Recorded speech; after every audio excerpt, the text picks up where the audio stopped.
কথা অনেকে ভয়ে বলতে পারে না। এটা ভয়ের বাংলাদেশ হতে পারে না। জয়ের বাংলা ভয়ের বাংলা কেন হবে? গুটি কতক মানুষ এবং তাদের তো এই ট্যাগ মেরে যাচ্ছে, হয় বিএনপি নয় রাজাকার, এইগুলি আর কাজ করবে না ভাই। আমাদের নতুন প্রজন্ম যারা মুক্তিযুদ্ধের সময় জন্ম হয়নি তারা অনেক স্মার্ট। একটা বাচ্চা ছেলে ও যে এভাবে দাঁড়ায়, ওকে নিরস্ত্র ছেলেকে গুলি করে মারছে, এইটার জবাব কে দিবে? এই আমি সম্পূর্ণ সহমত। আপনি আমার পেজে যাবেন, ওখানে পরিষ্কার লেখা আছে আমি ছাত্রদের সঙ্গে। আর আপনারা যে এই যে একটা ন্যারেটিভ দিয়ে রাখছে তারা মুক্তিযুদ্ধ বনাম রাজাকার, এইটা হচ্ছে এদের পলিটিক্যাল একটা চাল। এটা দিয়ে এরা সব সময় মানুষকে ভাগ করে রাখে, এটা দিয়ে এরা চুপ করায় রাখে। এই খেলাই তারা খেলে যাচ্ছে মাসের পর মাস, বছরের পর বছর, যুগের পর যুগ। এবং এই জিনিসটাকে আপনারা হতে দেন। আপনারা মনে একটা ন্যায্য অধিকারের কথা জিজ্ঞেস করবো, তখন বলে দেয় রাজাকার। এই যে কথাটা বলে, এই কেউ রাজাকার তকমা চায় না, আমি তো চাই না। আমার দেশ অনেক কষ্ট করে স্বাধীন হয়, কে চায় এরা তকমা পেতে? কিন্তু এটাকে ব্যবহার করা, এই ব্যবহারের হাতটাকে এবার এই ছাত্ররা মুছড়ে দেওয়ার চেষ্টা করলো। এবং আমার মনে হয় বাংলাদেশের মানুষেরও এটা মুছড়ে দেওয়া উচিত। তারা মনে এটা হতে পারে না যে স্বাধীনতা যুদ্ধ ৭১-এই শেষ।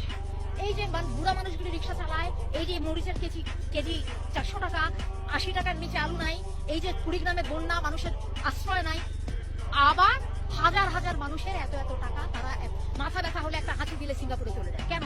আপনি ঢাকা মেডিকেল কলেজে এসে মন্ত্রীদের উচিত বাধ্যতামূলক ভাবে সবাইকে ঢাকা মেডিকেলে চিকিৎসা করতে হবে। সব মন্ত্রীদেরকে ঢাকা মেডিকেলে চিকিৎসা করতে হবে। আপনারা দেশের বাইরে যেতে পারবেন না যতদিন পর্যন্ত যে কোনো মানুষের ওই চিকিৎসা সুবিধা না আসবে। আপনারা দেশের বাইরে কেন যান চিকিৎসা করতে? সাধারণ মানুষকে না দিয়ে আপনারা কেন আপনাদের ছেলেমেয়েদেরকে বিদেশে করতে পাঠান? কেন পাঠান? বিদেশে করতে পাঠান কেন? আপনাদের ছেলেমেয়েরা বিদেশে করতে যায় কেন? আর আমাদের দেশের ছেলেমেয়েদের এই অবস্থা কেন? ঠিক করেন। এই প্রশ্ন আপনারা করেন। আজকে ছাত্ররা কোনো কিছু পরোয়া না করে রাস্তায় নেমে আসছে। সাধারণ মানুষের উচিত এই সুযোগটা নেওয়া, তাদের উচিত এটাকে লুফে নেওয়া। তাদের মনে হ্যাঁ জয়ের বাংলা ভয়ের বাংলা হওয়াটা ঠিক নয়, এই দাবি বলে গেলাম আপনাদের কাছে। আপনারা এই জিনিসটা নিজেদের জায়গা থেকে, আপনাদের সাংবাদিকদের অনেক দায়িত্ব, আপনারা সব কিছু কাভার করেন না। কিভাবে মানুষ দুর্বৃত্তি করে, মানুষ জানবে কি করে কি হচ্ছে না বলতে হবে। তারা অনেক বুদ্ধিমান, তারা এইগুলি খাবে না। এই মুক্তিযুদ্ধের এইসব আপনি ইতিহাস বয়ান দিবেন, তারা কেউ মুক্তিযুদ্ধের প্রতি অশ্রদ্ধাশীল না। কিন্তু আপনারা তাদের কথা শুনবেন না, দিনের পর দিন অন্যায় করবেন, লাঠি সোটা দিয়ে তাদের সারাক্ষণ শাসন করবেন। তারা কি চুপ করে বসে থাকবে? বাংলার সন্তান বসে থাকবে? ওরা থাকবে না। ওরা ওদের দায়িত্ব করে ফেলতেছে, আমাদেরকে করতে হবে। এইটাই অনুরোধ, আর কিছু বলার নেই।